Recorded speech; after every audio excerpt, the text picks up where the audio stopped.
What is up, everybody? I'm your host, Aaron, and welcome to the very first episode of The Horror Hive. The Horror Hive will be a horror movie news show that should release every fortnight, in or around. Something I've been toying with the idea of multiple times. I've tried to do this and just haven't been able to keep it consistent.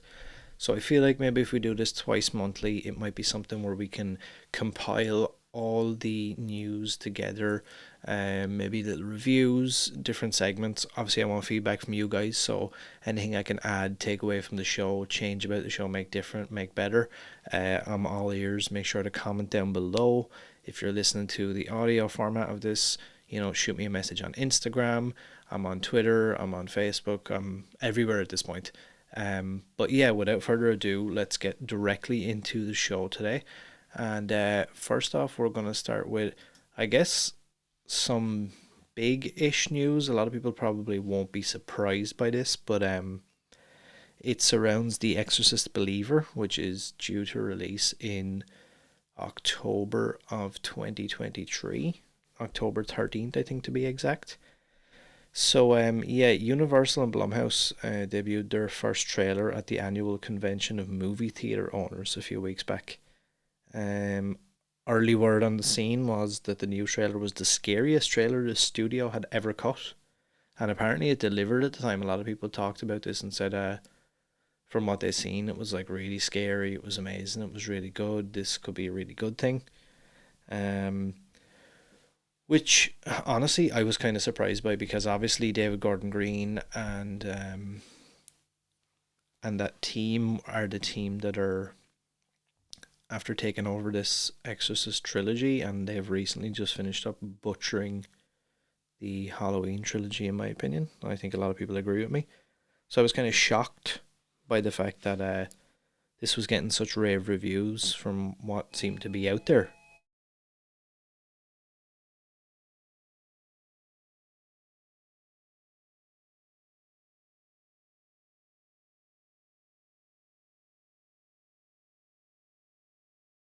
So the movie stars Lydia Jewett and Olivia Markham as schoolyard pals who go missing in the woods return to their parents after what they think is mere hours, but in reality has been 3 days.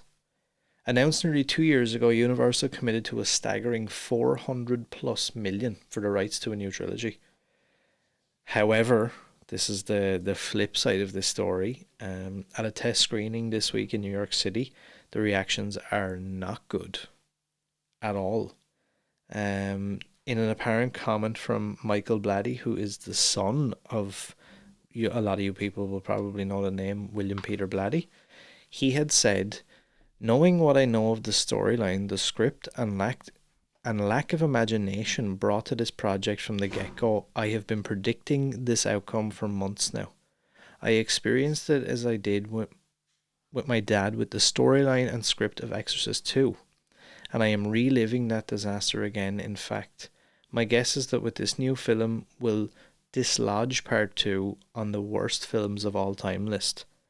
This is what happens when filmmakers are in it only for the money. Fortunately, this evolving disaster will leave the reputation of the original film and my father's only legitimate sequel, Exorcist 3 Legion, untouched."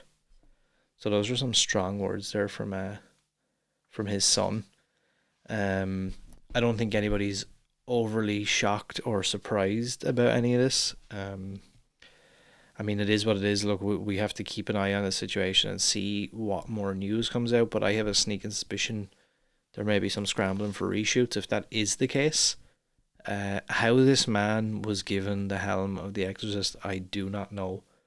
And I mean, Jason Blum, I always said was a really smart guy, and I'm kind of shocked, that he's put so much trust in this guy. But and again, I'm not knocking David Gordon Green. I just feel like that maybe horror isn't him and his team's wheelhouse as much as they think it is. But again, look, it remains to be seen. So moving on, we have some more news coming from the Blumhouse slash Lionsgate companies. Lionsgate recently acquired worldwide rights to the Blumhouse horror movie Imaginary, set to release on February 2nd, 2024. The movie is set to be directed by Jeff Wadlow, who you guys might know from a really good 2005 movie called Crywolf, Kick-Ass 2, Truth or Dare, Fantasy Island, The Curse of Bridge Hollow. Some decent titles in there, to be totally honest with you. The movie follows a young woman who returns to her childhood home, only to discover that the imaginary friend she left behind is very real and unhappy that she left. I've heard some rumblings about this online, some rumours and things like that. I think that's a really cool concept for a movie. And if this is done correctly, this could be a really, really good movie. I think this could be a sleeper hit, to be honest.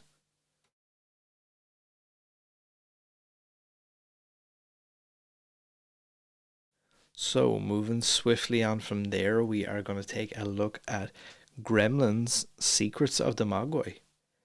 The upcoming series is set to release on May 23rd, 2023, so we don't actually have that long to wait by the time you're probably listening to this episode. The 30-minute animated series from WB Animation and Amblin TV is set in the 1920s Shanghai and tells the story of how 10-year-old Sam Wing met the young Mogwai called Gizmo. The two strike up a lifelong friendship, and Wing attempts to return Gizmo to his family, encountering colourful monsters and spirits from Chinese folklore. They are also pursued by a power-hungry industrialist and his growing army of evil gremlins. I think this will be actually really fun. I think it'll be really interesting. There's a new trailer that has just dropped. If anybody wants to check that out, obviously, I'm refraining from posting it here just because of copyright and different things like that. But it's very easy to find. All you've got to do is just search the name of the show. And this is a Max original as well, so I don't know what that means for us in other parts of the world. I don't know how we're going to see this or how that's going to work, but I'm going to have to find a way to see this. It looks right up my alley, to be honest with you. Moving on from there, we have just a small piece of news. It surrounds Gun Interactive that has launched a lo-fi Leatherface YouTube channel featuring art and animation by Matt Hubel. There's a live chat for fans to chat about the upcoming game, and it's exactly what you think it is. It is basically just lo-fi music on repeat, constantly live. Some of it's actually pretty good, and then just some animations of Leatherface and stuff like that. It's really relaxing. If anybody's ever used those channels before for, like study guides and things like that, it's a similar idea, and I think it's just like a cool little I guess an Easter egg. It's not necessarily real news or anything like that. It's just something interesting I thought that I would bring you guys. Next up is some big news for us horror collectors or anybody who's big into their physical media. Scream Factory is bringing 4 Chucky sequels to 4K on July 25th. So last year they released Child's Play 1, 2 and 3. This summer they're releasing Bride of Chucky, Seed of Chucky, Curse of Chucky and Cult of Chucky. They can be bought for $36.98 each version, or you can choose between 2 different bundles. So one bundle will be Chucky 4 to 7 bundle. It comes with an exclusive retro prism sticker, 8 exclusive posters and 4 exclusive slipcovers for $149.99. The other bundle comes with all of these items plus an exclusive trading card set and exclusive pin set for $223.98. While super pricey, Scream Factory have been known to absolutely smash it out of the park with their releases, so anybody who's big into their physical media definitely needs to get on this one. And I know I probably will bend and end up buying this. So yeah, there is that. Moving on, our last piece of news for this episode is surrounding Beetlejuice 2. So obviously, maybe some of you guys already know, Tim Burton and Michael Keaton are set to return to start production on the muchly highly anticipated sequel to the 1988 classic Beetlejuice, which is set to release on September 6th, 2024. So it's like a year and a half away, which is actually not that bad. I think they've actually started filming this week in London. Jenna Ortega will obviously play a pretty big role in this movie, I would imagine. And then seeing Michael Keaton back, you know what? Seeing Michael Keaton kind of back at his peak again. I mean, he's Batman in the new Flash movie, and he's back as Beetlejuice and stuff. It's so nostalgic and it's amazing. I'm here for it, to be honest with you. But yeah, for me right now, that's kind of all I've got for you guys. I don't have anything else to really add right now. This was just a very quick impromptu episode just to get me started. I did kind of want to keep these maybe shorter form, between 10 to 20 minutes, because I know it's hard to consume these long format things.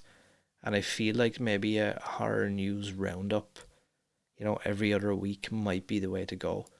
If you guys have any suggestions, feedback, anything like that, as always, I'm all ears. I love hearing from you guys. I love interacting with you guys.